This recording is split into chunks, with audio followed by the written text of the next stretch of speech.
We are getting low on time, so I would just like to go around the room one more time, and we'll start on this side. Maybe mention something that excites you about technology, or maybe terrifies you about technology in the future. What are you expecting down the line, and what are you interested in, basically? I think going back to this influx of new technology, innovation, developments coming through, I think there's still a lot of time until it's fully adopted and we kind of see this new cycle coming through. But again, going back to Dave Burgess's keynote yesterday, I think he mentioned that there's going to be significant job loss coming when we introduce automation. But then again, there will be that significant increase of new jobs that we've never seen before, new departments, and this new focus on technology. So this upcoming cycle could be a little bit scary in that sense, but the innovation and the future will be extremely exciting. So. I'm actually excited about big data. I think machine learning and AI, eventually we will be able to use the big data that we're capturing. As far as our platform goes, it's one of the things that we've been working on is how do we make it less creepy to collect a lot of information of the guests, but provide specific special delights that they weren't expecting because we collected that data off of a previous stay. So that's really what I'm excited about, and as machine learning and AI gets more complex and we're able to learn more and produce and give back actionable items to hoteliers, I think is where my interest currently lies. So I've been talking to a couple of different companies about autonomous cars. And so the conversation is, what's the impact? We have so many roadside hotels. Is it possible that nobody would ever stop at a roadside hotel anymore? In certain areas, maybe it makes sense. I think the other piece of it is, from a hotelier standpoint, you can offer, whatever happens with Uber and Lyft and where everything goes. The Lyft CEO said last year that by 2020 he was going to have all autonomous cars, but the cities aren't going to approve that quickly. I think it's going to be longer. I've had several conversations with GM's Maven and Lyft and Uber, but ride sharing is more real. It's more real in housing communities, and so I think it's one of those things that my kids are used to. A lot of them don't even have their driver's licenses yet. They may never get one. They like doing Uber and riding with friends or whatever, but if they want to do a ride share or something like that, if you travel to a city, you don't need to rent a car anymore, but if you need a car, I can take a car for 5 hours to go to the Redwoods in San Francisco or wherever it might be, something along those lines. But what the impact might be from an industry standpoint is, we'll see.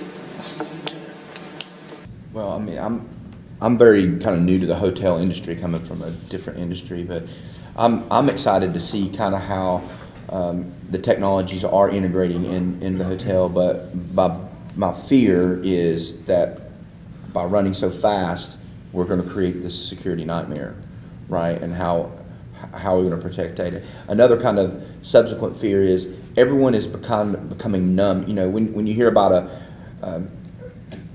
breach now, everyone's just like, there's a breach, and they kind of go along their day, and that's scary to me that people are numb to the fact that, to the point where you maybe don't put the right controls in, or those things. And so from our perspective, from Interstate's perspective, we're attacking that security, and we're changing our philosophy, and we're becoming more focused on becoming more secure, because that fear is something that's inherent to me and to our management.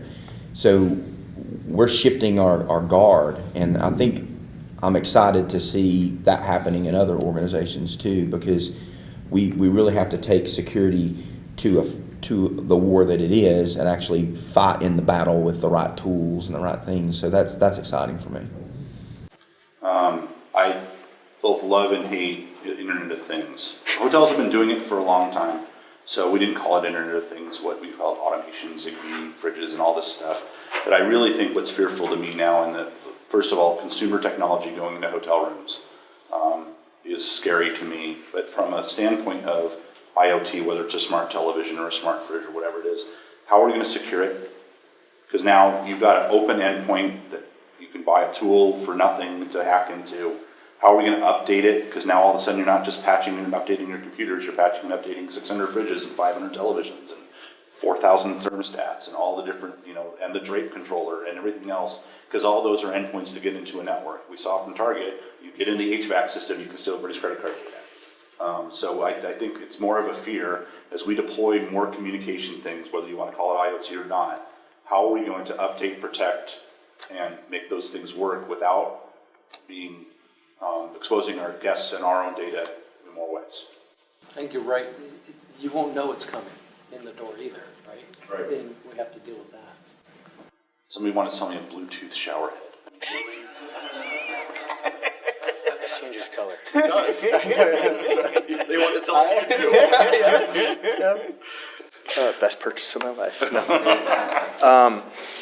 I'm on the other side, on the guest-facing technology side is, similar to Jake, is I'm new to the industry, but for the last decade, I spent most of my career on the road traveling hotels, and I've yet to come across an end-to-end platform that truly is the same experience every time.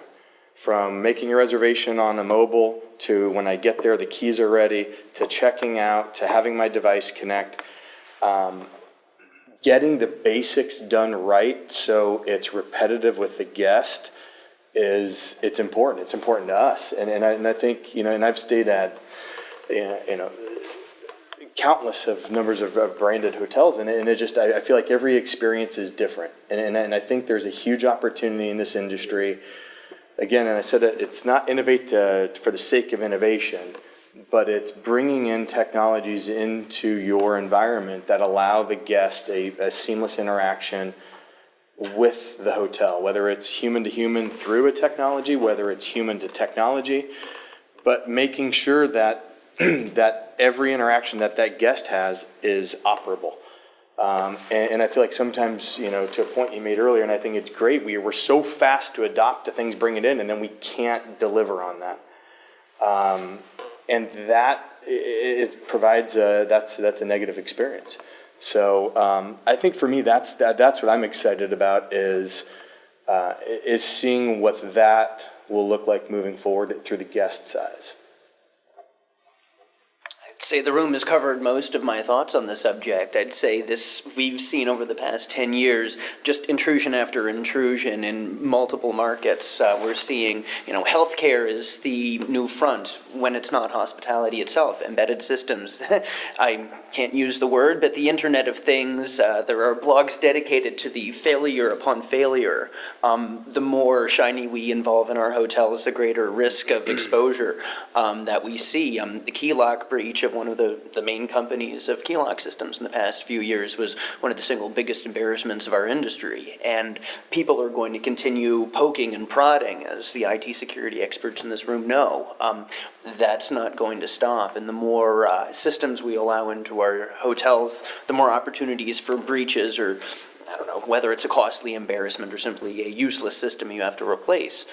I'd say the heedless introduction of technology into our lives is, well, a big human risk. What kind of society would we like to build? We're already dealing with Airbnb and Uber, who, well, as we've seen in the papers, the legal system is still working to catch up. We have countless labor violations in some of these areas, and what does that mean for our industry? What do we want to do? I'd say the most exciting thing, however, is we're finding new ways to deliver service. We're able to anticipate guest needs and keep track of them over the years so that they come stay with us. Goodness, I've seen a lot of it. It's very exciting. As long as we're able to deliver on a service promise that we make to our customers, I enjoy seeing that. It's nice to be wowed as a customer, and it's nice to figure out how we can deliver that as a hospitality industry. All right, well, I'd like to thank you all for participating in our roundtable, particularly our sponsor, SkyTouch, and I just hope you enjoy the rest of the conference. Thank you.